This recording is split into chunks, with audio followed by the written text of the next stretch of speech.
Welcome back to the Brahmin Word, and today we are going to be seeing a kink in the armor of the faith of Solomon. Even though it's not as explicitly said as in chapter 11 of First Kings, the end of First Kings chapter 2, or sorry, chapter 10, really does get that ball rolling. So we will see that today and talk a little bit about how wealth um, and and fame gets to the heart of a person. So with that being said, turn with me First Kings chapter 10. We're going to finish the chapter, so verses 14 through 29. First Kings chapter 10 verse 14. Now the weight of gold that came to Solomon in 1 year was 666 talents of gold. Now, again, remember a talent is about 75 pounds. So 75 pounds times 666. That's incredibly rich. Besides that, which came from the explorers um, and from. Which came from the explorers and from the business of the merchants, and from all the kings of the west, and from the governors of the country or the land. King Solomon made 200 large shields of beaten gold, 600 shekels. A shekel is about 40% of an ounce or 11 grams.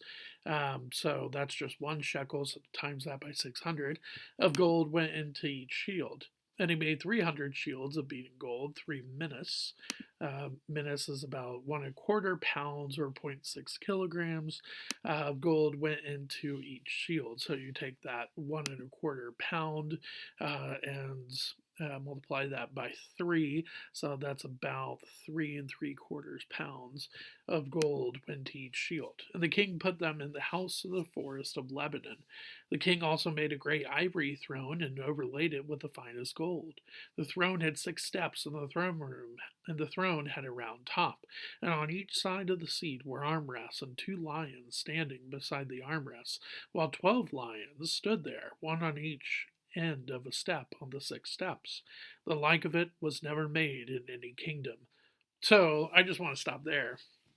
The amount of gold is obviously a statement. It's supposed to gold in this time was a very reflective mineral. It was supposed to show or reflect the greatness of whoever was showing it off or had it, which of course is why Solomon used so much gold in the temple. Well, he uses a lot in his throne room as well, which begins to get to that crack that we'll talk about in just a second. But it is kind of cool though. I mean, the lions, the thing with the lions, one on each side of the throne, and then, or one on, yeah, one on each side of the armrest of the throne, and then you have these steps, these 6 steps leading up to the throne, and there's a lion on each side of the steps. So you have about 14 lions there, which is really kind of cool. Again, not real lions like statues, but anyways, all of King back to verse 21. All King Solomon's drinking vessels were of gold, and all the vessels of the house of the forest of Lebanon were of pure gold. None were of silver. Silver was not considered as anything in the days of Solomon, which is kind of funny because now it definitely is. But back in that day, it was not seen as a reflective mineral like gold was, and so therefore Solomon didn't use it. Verse 22. For the king had a fleet of ships of Tarshish at sea with the fleet of Hiram. Once every 3 years, the fleet of ships of Tarshish used to come bringing gold, silver, ivory, apes, and peacocks. So you had every 3 years. Well, Solomon reigned for about 40 of them. So that's a lot of goods coming into the country, especially into King Solomon's estate. Verse 23. Thus King Solomon excelled all the kings of the earth in riches and in wisdom, and the whole earth sought the presence of Solomon to hear his wisdom, which God had put into his mind. Every one of them brought his present, articles of silver and gold, garments, myrrh, spices, horses, and mules, so much year by year. Now that's the good part, the wisdom of Solomon, right? But now we get a little bit more into it. And again, on the surface, it doesn't seem like there's a problem with it, but there is something earlier in the book of the law that should have been a red flag for Solomon. Verse 26. And Solomon gathered together chariots and horsemen. He had 1,400 chariots and 12,000 horsemen, whom he stationed in the chariot cities and with the king or himself in Jerusalem. And the king made silver as common in Jerusalem as stone, and he made cedar as plentiful as the sycamore, the shephelah. And Solomon's import of horses was from Egypt and Kui, or Kue, I think is how you probably pronounce it, a little bit better, Kue. And the king's traders received them from Kue at a price. A chariot could be imported from Egypt for 600 shekels of silver, and a horse for 150 shekels, and so through the king's traders they were exported to all the kings of the Hittites and the kings of Syria. So, you have a lot going on here. A lot of riches, a lot of chariots and horsemen, and it's talking about the wisdom of Solomon there. So, what's the bad part? There is no talk of, okay, and Solomon's heart went towards his gold, or he was drawn to his gold, or he got lost in the sight of his gold. There's nothing like that there. So, what is the big issue? Well, it all has to deal with the book of the law, especially the book of Deuteronomy, which goes back to something that the Lord had actually instituted hundreds of years before there were any kings at all. So, go with me to Deuteronomy chapter 17. We're going to look at verses 14. We're going to look at verses 14 through 20. When you come to the land that the Lord your God is giving you, and you possess it and dwell in it, and then say, I will set a king over me like the nations that are around me, you may indeed set a king over you, whom the Lord your God will choose. One from among your brothers you shall set as king over you.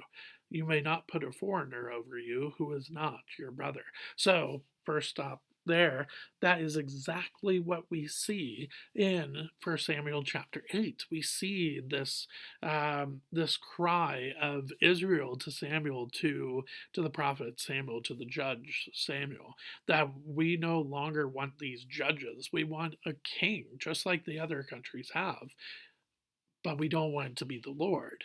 And so, therefore, not only do they get a king, but it's the one that the Lord chooses. It's not even really up to them, it's still up to the Lord behind the scenes. And so, he chooses Saul, and we see how that turns out. But it's interesting that this takes place hundreds of years in the time of Moses, before Samuel or before Saul even takes the stage. So I find that really, really interesting. Verse 16. Only he must not acquire many horses for himself, or cause the people to return to Egypt in order to acquire many horses, since the Lord has said to you, you shall never return that way again. And he shall not acquire many wives for himself, lest his heart turn away, nor shall he acquire for himself excessive silver and gold. So, um, so there it goes talking about the chariots and the horsemen. Well, he has, what was it, 1,400 chariots, 12,000 horsemen. So that is, I'm sure, way more than what was thought about here. But then it keeps going, though, talking about it would cause people to return to Egypt in order to acquire said horses. Now, we do see here in verse 29, a chariot could be imported from Egypt for 600 shekels of silver and a horse for 150. So it's not that it's not said specifically that the Israelites are going to the land of Egypt to pick up these horses, to pick up the chariots as well. It doesn't say it just explicitly, but it does imply it. And at the very least, they are working with them to get many horses, which goes against verse 16 in Deuteronomy chapter 17. And obviously, the big thing with Solomon is that he does have a problem with the ladies, as we will see next week in First Kings chapter 11. Or sorry, in 2 weeks, because next week we're going to look at the Book of Proverbs. So verse 17 obviously foreshadows that. But then you do have this concept of not just gold, but silver as well. Yes, silver was not seen as reflective as gold, but Solomon made it as common as any other mineral. He made silver that as common as that, and silver was still very much valuable. And yet, Solomon, in his riches, made it even more common. And again, that's nothing against Solomon when it comes to providing for his country, but there is something when he is over saturated by it. And I think we do see that for sure. And this is how it can get to the heart of the king. And so, therefore, he needs to stay in the word. Deuteronomy 17:18 through 20.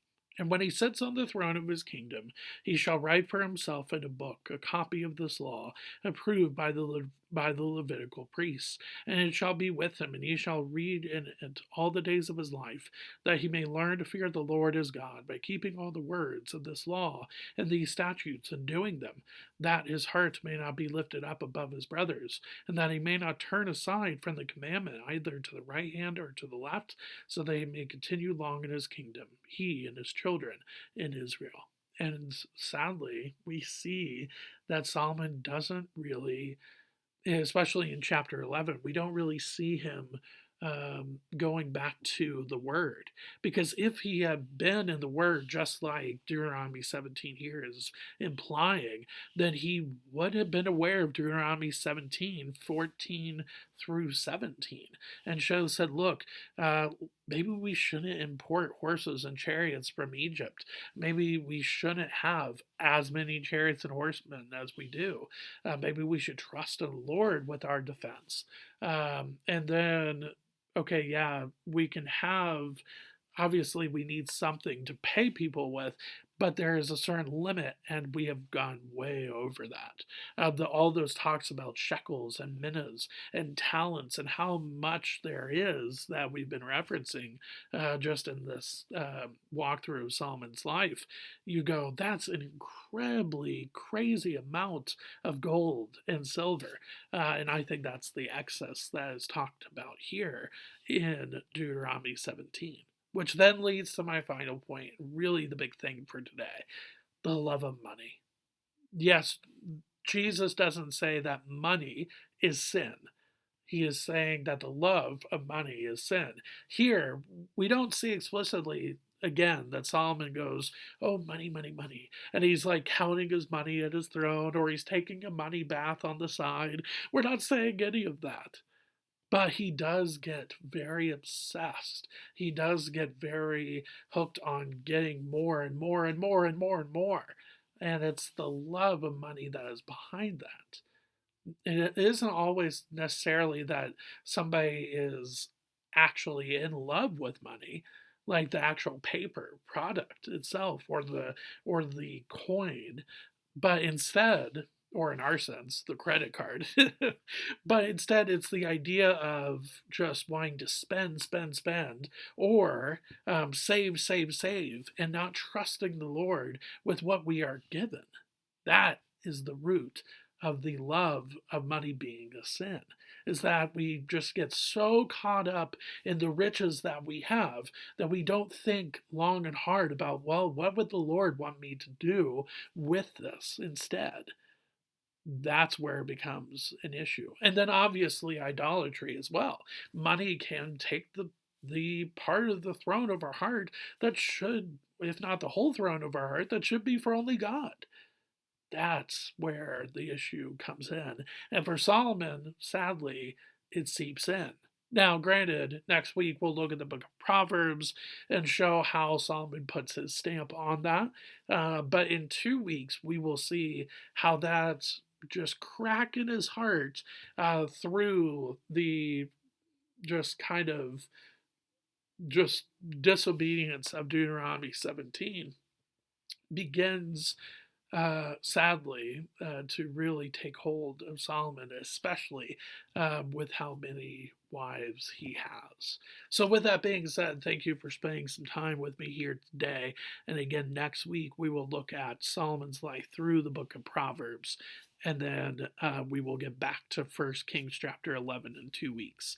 So, with that being said, though, thank you for spending some time here with me today at the Broadman Word. I will see you next week. Thanks.